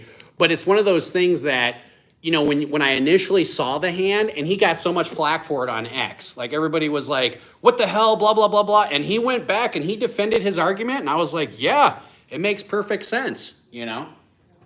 Now go ahead. Is it, like, can you tell us what the better thing to do in a tournament is? Is it to decide at the start of the tournament that I'm going to be this kind of player and to stick true to that throughout, or to be like flexible throughout and like see what kind of people I'm up against and to change my strategy as the tournament. I love your question. So your question was, should you decide at the beginning of a tournament what kind of player you're going to be? Sort of. And when I say sort of, my best answer is usually what I like to do when I sit down at a tournament, I like it if people are like, how the hell are you sitting next to me? I like to come in where people know who I am and they know my presence, because it's either them trying to play with me, trying to like play the double agent where I can all of a sudden start playing on their fears, okay? But I like to evaluate it as I go on, okay? And some of the best tournament players, they're going to recognize when a table is really tight. Like if people are folding to one bet, like if you do a raise pre-flop, and most raises, by the way, in tournaments start off at about 2.5 to 3x big blinds. And here's a common way you can discover a noob, okay? All of a sudden they've been raising 2.5 big blinds all tournament. And now all of a sudden, what do? They get pocket aces. What do you think they raise to? 5 big blinds, right? They're like, oh, I really want to charge people for my pocket aces, so I'm going to raise 5 big blinds. It's like, it's an easy tell, right? If I'm sitting at a table and you've been raising 2.5 big blinds every time you come in, and all of a sudden you raise 4x or 5x, I already know what you have. I already know you have aces, kings, race kings suited, maybe queens. You know, very rarely do you have jacks, because you're still going to come in for 2.5 to 3x with jacks. Sorry. But yeah, you want to evaluate the situation as you go on. So to expand upon that real quick, if you find that the table is really soft, where they're raising 2.5 or 3x big blinds, and then they're checking the flop, they're not doing any what we call a C bet, which stands for continuation bet, you want to adjust your play and be like, these are pots I can pick up. So if I'm at a table where I realize everybody's doing that, position, position, position. I haven't covered it yet, but I'm calling 100% of my buttons. 100%. If you're opening it at 3 big blinds and checking every flop, or checking 50% of your flops, or checking, 50% of your turns, I'm 100% in. I don't even give a shit what I have. I don't even need cards at that point. I just play you. Go to her and then I'll come. So it was kind of on the position note. So like, does that calculus though change, like what you just said? Oh, they've been playing 2 to 3x full time and then do 5 because they got pockets. If you're in position, like is that still bad to do because you could have milked more out of them the next round, like after the flop, or? Great question. And so your question is because you know that they have pocket aces or pocket kings. Position, Sure. So they already are all put in, so like you might get their blinds by using the fold later. Well, was your question is, are you still calling them knowing that they have pocket aces or pocket kings, or are you still waiting? With the pocket aces or pocket kings, and you do the 5x. If you're in position, everyone else has already put in their blinds. So could you get people, like, is that a strategy to get people to back out after they've already put their blinds in? Now we're going into betting strategy, which is great because I'm going to touch up on this real quick. And then, so the basic question is if a bunch of people are limping, I presume limping, Yes. right? If a bunch of people are limping, shouldn't you raise more because you're picking up bigger blinds? I'm going to tell you what GTO says, and then I'm going to tell you what I say, okay? And the reason why I go back to GTO and I'm a field player. I am 100% field player. Last night I made like a $600 call on the river in PLO 5 with 2 pair. There's a straight showing, and the table went, what the fuck?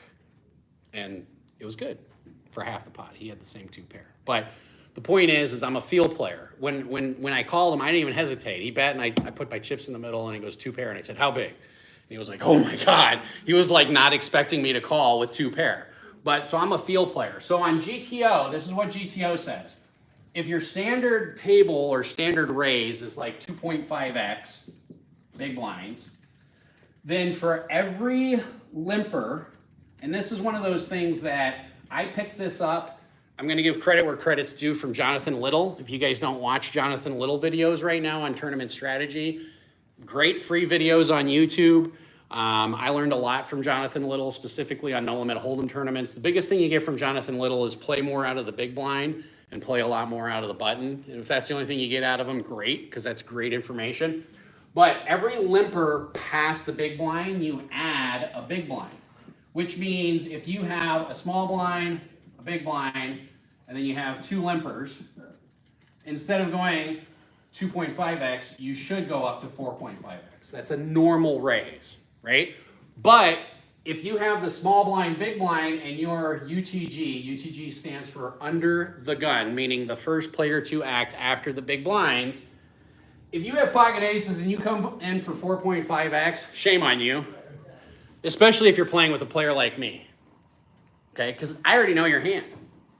I have a huge advantage.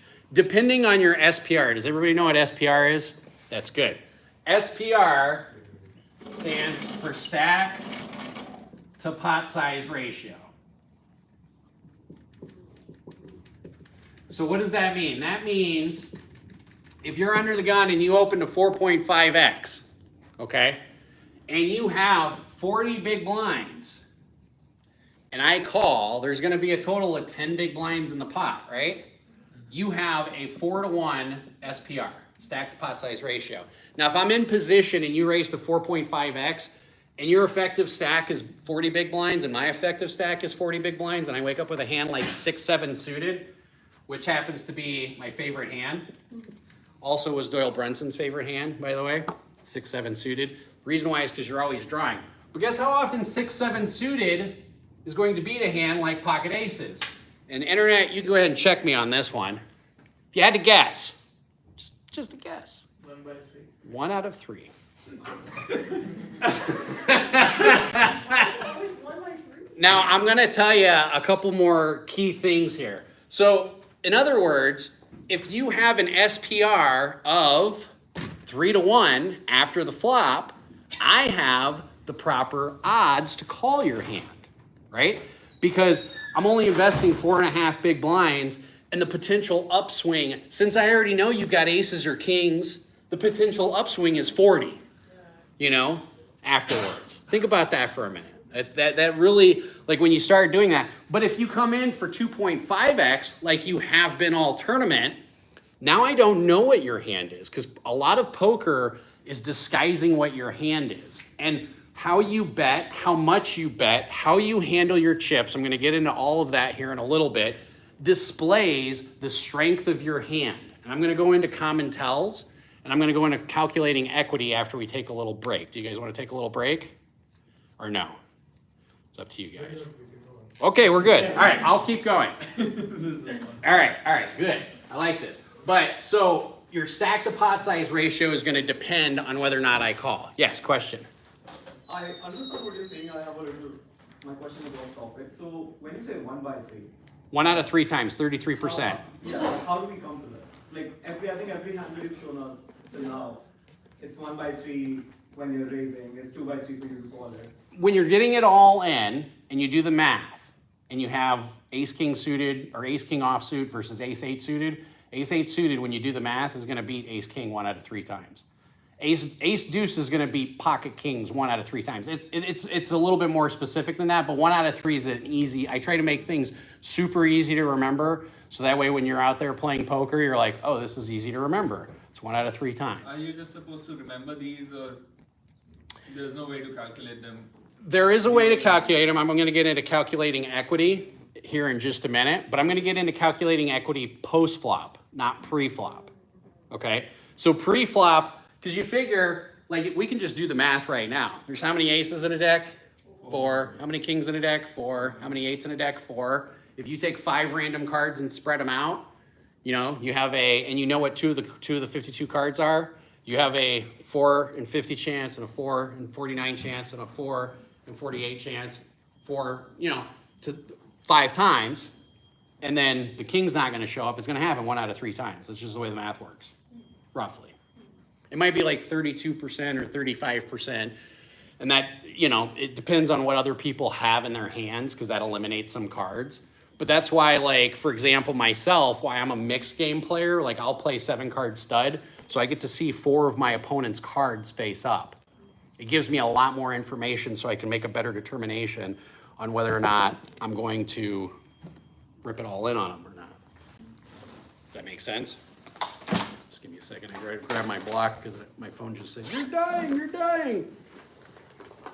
All right. We'll give ourselves a little power here. All right. So yeah, on your SPR, you gotta keep that in mind. Now, for example, if you only have 10 big blinds and you open up, or say you have 14 big blinds and you open up to 4.5x, and I have a hand like 6-7 suited, probably not gonna call, okay? If I have a hand like 10 jack suited, probably not gonna call because I know that I want better odds. Put yourself in a better position to make more money. Does that make sense? Or to acquire more big blinds. And that's really what poker is. It's just short investments. I want to make a short investment to make as many big blinds as I can possible back. Okay? Now, let's go into actually calculating pot equity. I think that's where I'm at in my notes. It is. Good. See? All right. How do you calculate pot equity? Or how do you calculate equity? It's really easy. Multiply everything by 2 or 4. So we went with 3s for a while. Now we're going to go by 2s and 4s. Yes? So I'm assuming calculating equity will be the same for tournament and for cash. That is correct. Calculating equity is the same on tournament and cash. And how you calculate equity is you have a flop. So let's say we have a flop like 5 of spades, 7 of spades, 4 of diamonds. Okay? And your opponent jams all in. And let's not say you have 6-8. Well, you know, let's just make it a little bit different so that way it's not quite so easy. Let's go 5, 7, and jack of clubs. Okay? And you have a hand like, let's say you have ace 10 of spades. All right? So you have the nut draw. So ace of spades, 10 of spades. And let's just say your opponent has jack of hearts, queen of hearts. All right? And let's say you're in a tournament and you end up getting it all in on the flop. And it doesn't matter how much was in the pot. We're just going to go into calculating equity for right now, and then we can go into like implied equity and stuff like that.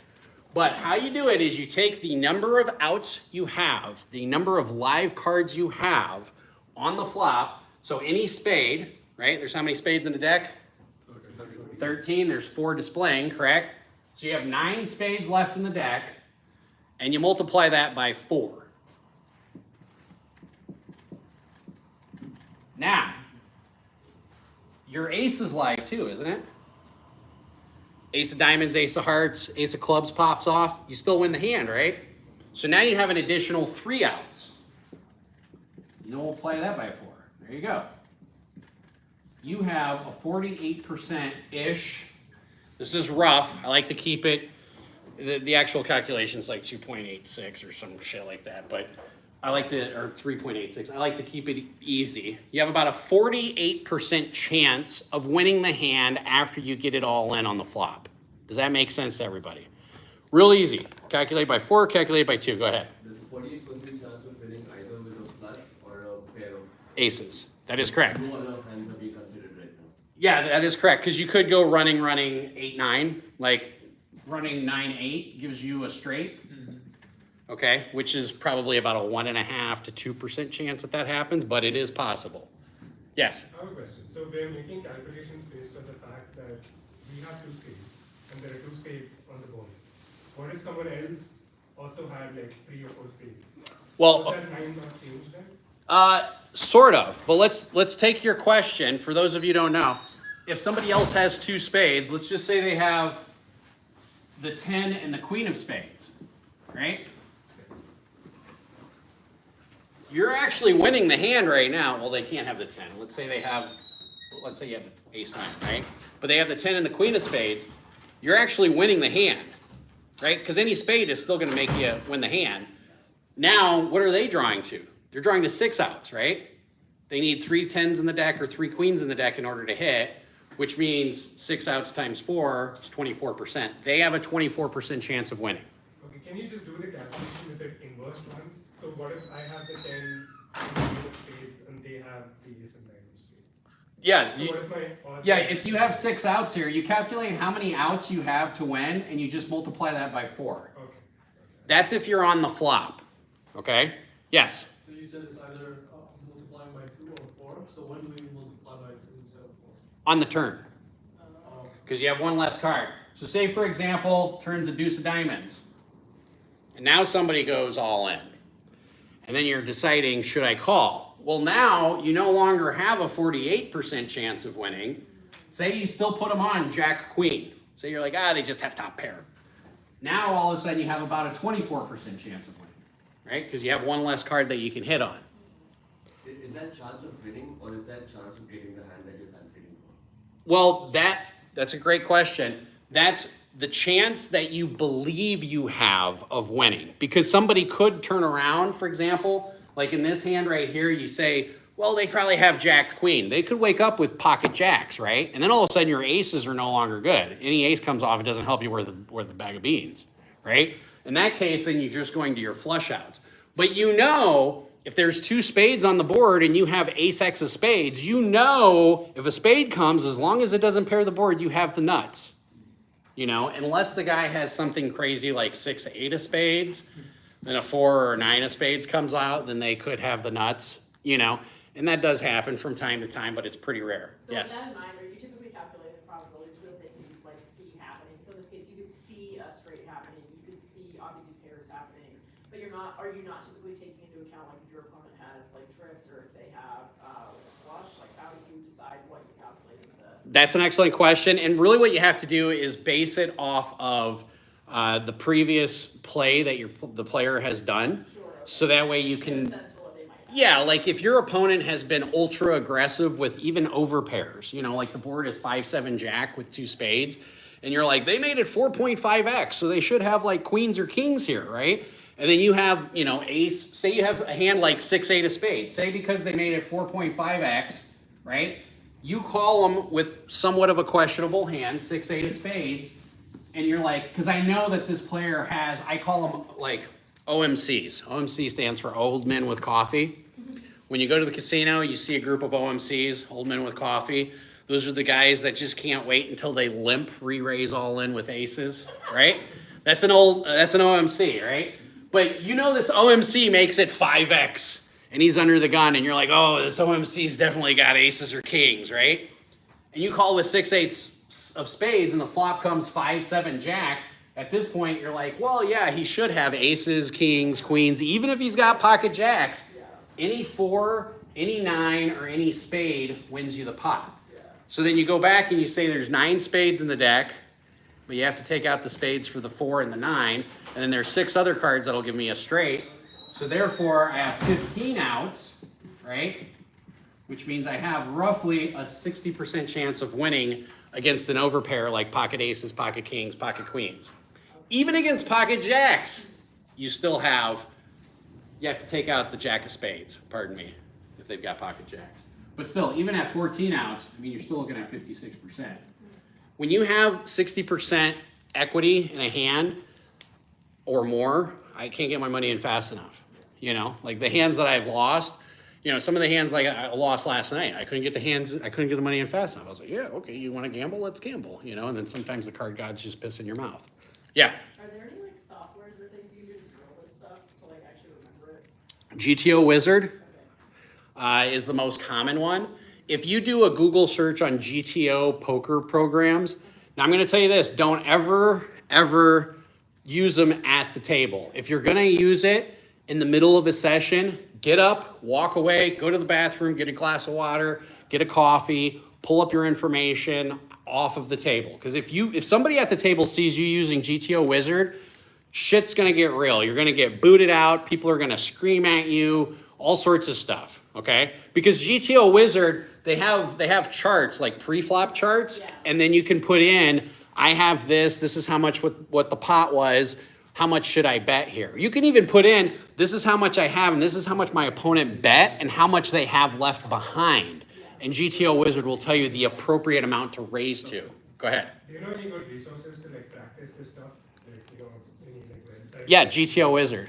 Or, you know, And I'm not even paid by GTO Wizard. I don't want to put stuff into a software. I want to work it out on my own. So like, Yeah, so like the So math drilling part out of it, scenarios, yeah, like yeah. the drilling of the math, I don't even care about the bets at this point, I just wanna know how to get to 60% like quickly. Multiply by 4. Take your outs and multiply by 4 on the It's flop. recognizing the outs, so like, Huh? I'm like very beginner, so it's like recognizing the outs. Yeah. Well, if you know you're drawing to the nuts, the hand that can't lose, right?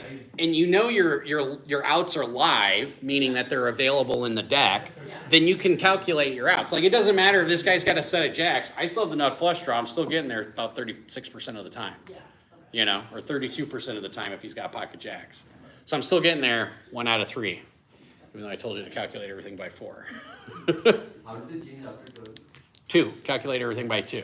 So now to emphasize on that point, say for example that OMC, okay, that OMC made it 5 big blinds, and now all of a sudden there's 10 bigs. Well, let's say there's 12 and a half bigs because of the small blind and the ante in the pot.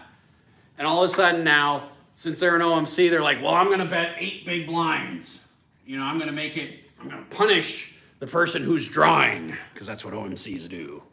You know, if you're sitting there and they have 40 bigs and you have 40 bigs left, if they have a, 3.5 to 4 to 1 SPR, you can call and be profitable in the long run here, because you're risking 8 big blinds now, but you're risking 8 to win 20.5 plus the rest of the old man stack, because OMCs do not fold. They just don't. If they have a hand, they're going to live and die with it, right? That's what they do. They're, I got pocket kings. They don't even care what the turn is. They're just going to get it all in, But you can make that call even if you lose. In the long run, you make that call. In the long run it's going to win.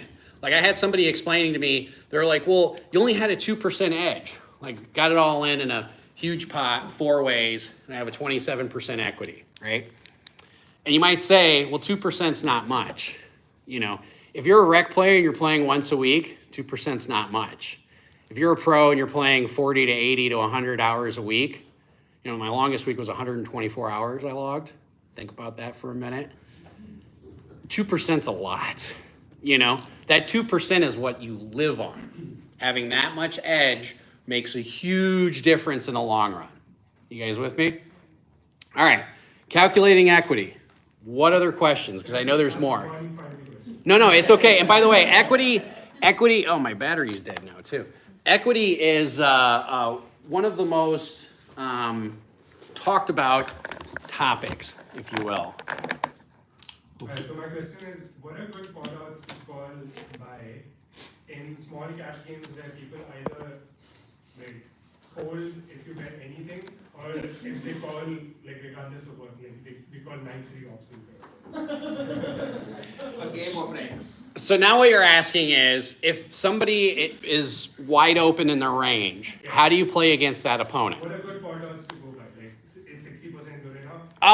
Well, no, it depends, because generally speaking, if you have around 33 to 40% equity in the pot, and they're betting up to a pot size bet, you can call that and be profitable in the long run. Okay? So if there's 20 bucks in the pot and they bet $20 and you have a 1 in 3 shot of winning, and say they have more money behind, you're only putting up 20 to win 40, right? That's a break-even point.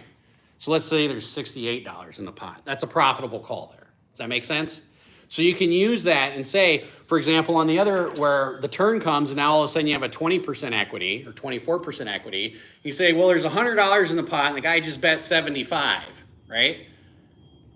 Probably not profitable to call, right? Because that's all it is. That's all poker is, that's not all it is, but that's what a lot of it is figuring out, okay, this guy did not give me the right odds to call. But if he bets $40 or 35, okay, you're calling 35 to win 135, because you have to figure what's in the money in the pot plus their bet is what you have to call. So you're calling 35 to win 135. You're getting about the right 4 to 1 on your money.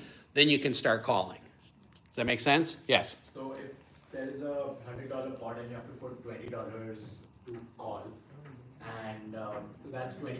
So matching the equity to the amount to call for the pot, is that a right way to be profitable in the long term? Great question. He was saying, if you know that you have 20% equity, is it advisable to bet $20 into a $100 pot? Yes and no, and it depends on a couple of things. So there's different types of bets, okay? So say, for example, you're on the turn and you have 20% equity. You have the nut flush draw, okay?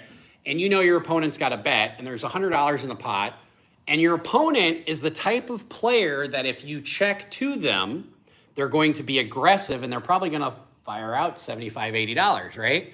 But you don't want to call $75 or $80 because you know you only have 20% equity.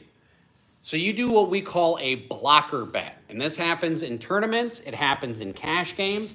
Recognizing a blocker bet is really important in advancing as a poker player, okay? Recognizing when you need to have a blocker bet and recognizing when somebody else is having a blocker bet against you, okay? One of my videos that I did early on, I did a whole 30-minute presentation on blocker bets, just blocker bets, okay? So if there's $100 in the pot, you have the nut flush draw and you have a 20% equity and you know your opponent is really aggressive and will tend to bet 3/4 pot, right? 75%, $75. You're like, you know what? I want to see this river card. I'm going to bet $25 because then my opponent's going, what the hell does he have? Then your opponent may be more inclined to call because they're like, all right, I'll play along. I don't have all the information. I got a pretty good hand, but I don't recognize that it's a blocker bet, so I'm just going to call and play it safe, right? Now you're realizing your equity that you have in the pot. Whether you hit or not on the river is irrelevant because what's relevant is you recognized your equity and you used it to your advantage and you exploited your opponent to what their weaknesses tend to be, right? The mistake there a lot of times is checking because you know your opponent's going to bet 60 to $75. So if you check and your opponent bets 60 to $75, now you're like, fuck, I'm not getting the right odds. But if you bet, your opponent can fold. They're probably not going to do that if they have a decent hand. They can call. You're okay with that because you're realizing their equity. Or if they're an advanced player, they're going to recognize that it's a blocker bet and they're going to stick it in your ass. Which, if they do that, make a little mental note of that. This player recognizes blocker bets. Put it in your back pocket. Why? Because then when you have a monster hand down the road, you can say, I remember when he raised me when I did a blocker bet. Now that I have the nuts or I have a set of jacks, I'm going to do a blocker bet because it's going to induce my opponent, who is a good player. This is how you play different against good players in fish, because my good player opponent is going to raise me recognizing it's a blocker bet. And he saw me fold before, so he's going to assume I'm going to fold now. And when he raises me and I come over the top of him, he's going to be like, what the hell did I misread here? It doesn't matter at that point because you've already won the battle of how do I play people against different styles. Does that make sense? So just to clarify that, the terminology for blocker, you're blocking them from like, if you check, they would raise higher. You're blocking them from raising that higher. You're blocking them from betting. Making it more likely that they're going to like just call you. That is correct. Yeah, or fold instead. Yeah, it's a more common term used in pot limit Omaha, and it's a term that isn't picked up as often in no limit hold'em, but it needs to be talked about a little bit more, in my opinion. Because blocker bets are you can use them to your advantage. Again, you're playing against a player that you know is a little bit weaker, but they're not going to fold their hand. You can do a blocker bet. Now, let's say you miss the river, okay? Say the board is 5-7 jack, turns a deuce, and you miss the river completely. But let's say the river card puts up a scare card. Let's say it puts up a king, but it's not a spade. And you put your opponent on like jack X, jack 10, jack queen, and now there's $140 in the pot because you did a blocker bet, okay? What's the first rule of poker? When in doubt, Okay, so if you're like, jack queen here is really hard to call for $150 in a cash game, right? You only have one pair. You just had a scare card come up, a king. Would you feel very comfortable calling $150 with jack queen in that spot? Probably not. So then you can start recognizing this is a scare card for my opponent. This is a card that I can start buying the pot with because you win 100% of the hands your opponents fold. Now all of a sudden a king comes up, you fire out $150. Now, a couple things can happen. They can call, you lose, which sucks. They can raise, you lose, which sucks. But if you just check it, you lose, right? So if you are at the point on the river where you recognize the only way I can win this pot is by bluffing, okay? Two things have to occur. You have to recognize that, and then you have to recognize, is my opponent a calling station, or can they find the fold? If your opponent's a calling station, don't bluff. They will call. It is literally, it is, everybody just looked at you. If they're a calling station, use that to your advantage, meaning the scare card is the 3 of spades and it's still a scare card, but you know your opponent's a calling station and you want to now maximize your profit. You should be betting like a full pot size bet. This looks really bluff heavy. It looks like I had a straight draw and I missed. You know, and then your opponent who's a calling station, they're going to convince themselves of something. Oh, I think this person, they just had a straight draw. Oh, they missed, I call. You know, and then you're like, oh, here you go. So you have to use your opponent's tendencies and exploit the shit out of them. Yeah. What's the size of an ideal blocker bet when you don't know the person you're playing with? Well, if you don't know the person you're playing with, to be on the safe side, you could pretty much calculate your equity and bet that. So if there's $100 in the pot and you figure, I've got about a 25% chance of winning, fire out $25. And that's safe, because even if you get called, you're still making the right equitable decision at that time. Do you ever calculate a ratio with the amount with your stack as opposed to just the pot? Like do you see how much you have before putting in, or do you look at just the pot and then put in money? So you're asking a question that relates to SPR, stack to pot size ratio. Stack to pot size ratio is very important in poker. And one of the things that I will use all the time on whether or not I make a bad decision, because one bad decision deserves 3, is SPR, stack to pot size ratio. If you've watched any of my videos, which you guys probably haven't had because you didn't know I was showing up here, but there were plenty of times where I stick $400 or $500 in the middle of the fucking pot with dog shit hands. Okay, I was playing at the Venetian in my meetup game. Meetup games where you get to meet the vlogger and play with them and all that other shit. And I'm playing at the Venetian, and I make a $640 call in Big O with one of the shittiest hands you can have in Big O. But the reason why is because I was already in for $160, and it was 640, 640, 640, and then there was like $400 of dead money. So I'm calling $500 at that point, the 3 640s plus my 160 plus the 8, like to win 2,200. I'm like, there's not a whole lot of hands that aren't going to have a 25% equity when you get 5 fucking cards. There's just not a lot. And even if I only had 18% equity, which is probably what I had, I'm okay with calling, because then I can go on implied odds. Everybody else had $2,000 behind, right? And now I know I'm not calling $500 to win 2,200, right? Because at that point, in a situation like that, let's just take this great example of SPR, okay? Stack to pot size ratio. I'm calling $640 and say there's like 2,300 in the pot, right? For me, I already had 160 in the pot. So for me, it's an additional $480, right? Is my odds. But because everybody has $2,000 behind, the other 3 players have $2,000 left in their stack, including myself. This is something I talk about both in my book and in my vlog a lot. I'm calling $480 to win $4,300. And the reason why is because when you have a 1-to-1 SPR, meaning your stack size is the same as the pot size, there's not a lot of whole lot of hands that you're going to fold. I know that. I know that as a pro. That if there's $2,000 in the pot and all you've got is $2,000 left and the flop's like deuce 9 10 and you've got pocket aces, you're probably not laying it down ever. And I can have 9 10. Okay? And that happens. And that was a pot I got involved in. The guy had pocket aces and he came running 10s, or running jacks or something. I had deuce 9. It was weird. But he ended up with a bigger full house on like the most unbelievable run out you could imagine. And that's the way poker is sometimes.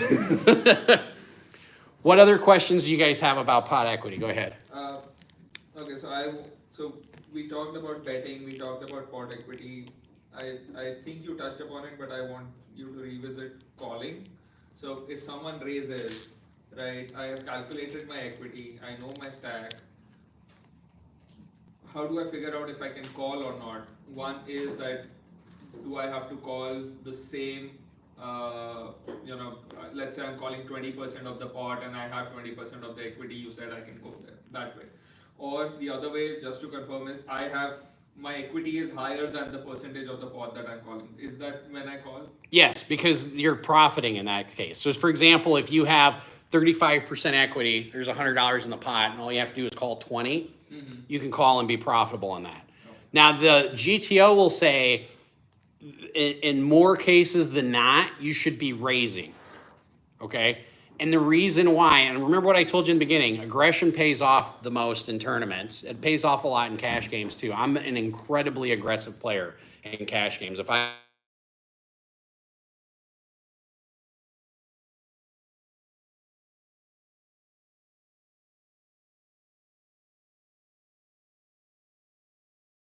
six of diamonds, nine of clubs. Oops, I wrote heart. Six of diamonds. That's a little bit more of a wet board, right? Because now all of a sudden your opponent could be betting any diamond draw. They could have 10 jack of diamonds, right?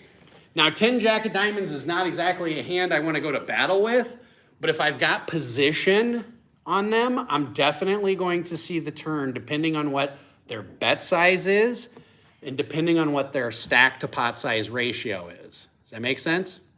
Like if there's $100 in the pot and they go all in for $100, not really liking it, you know, because they're all in. But if there's $100 in the pot and they're betting like 20 bucks, like, and they've got 200 behind, I'm like, you know what? I'll peel one off. Because if the turn comes an ace or a king, you could either slow down or say you just continue bluffing and I'm just going to let you bluff off your whole stack. Now that becomes a very player dependent situation to do. Does that help answer that question?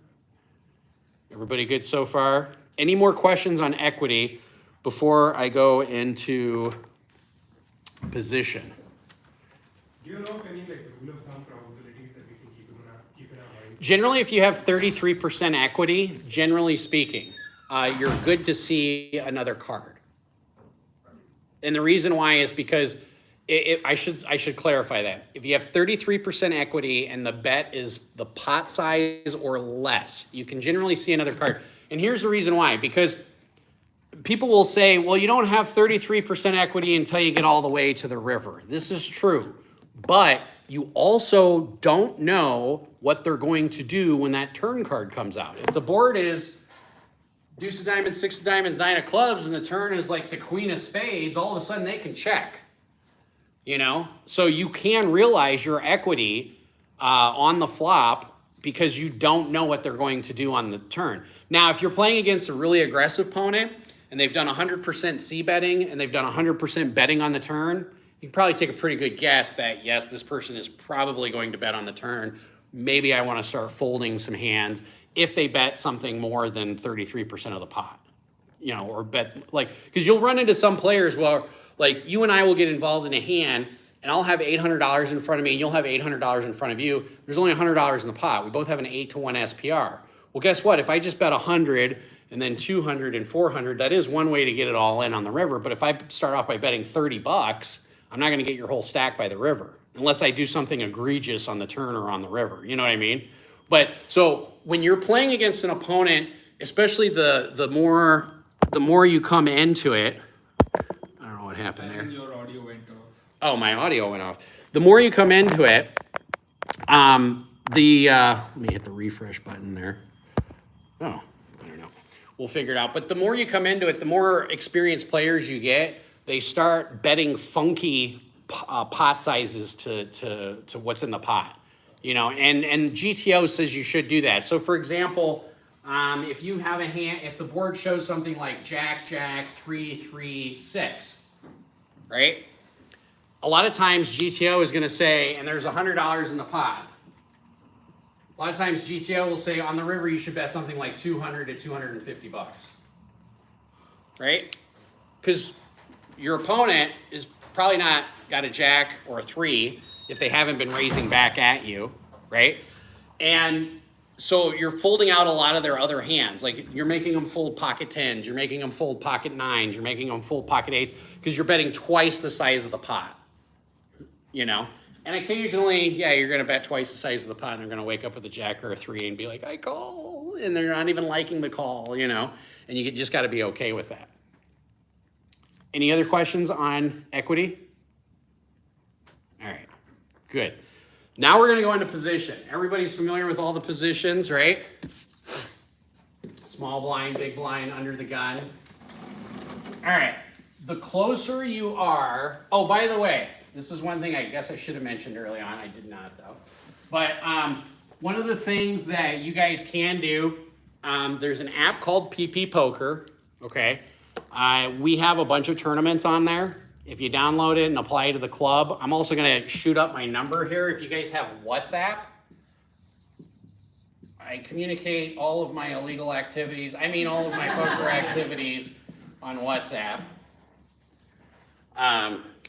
No, I have a lot of stories behind that, but but if you download the PP Poker app, plug in that club ID, message me on WhatsApp, I can get you squared away. We have a $2 buy-in tournament next Sunday with a 1K guarantee. Guaranteed rate? 10% on the $2 one. So 20 cents. It's a loss leader. It means we're planning on losing money to get new players in. But after I told Matt I'd come down here, I was like, all right, I'll give something like that for you guys, what the hell. And then there's a bunch of other tournaments and cash games, but I'll talk with you guys about that later. But yeah, in the meantime, if you do that, all right, position. So when you guys are listening to poker vlogs, there's small blind, big blind, under the gun, and then they go under the gun +1, under the gun +2, and then you go to what's called the hijack. Why they call it the hijack, I don't fucking know. And then they call it the cutoff.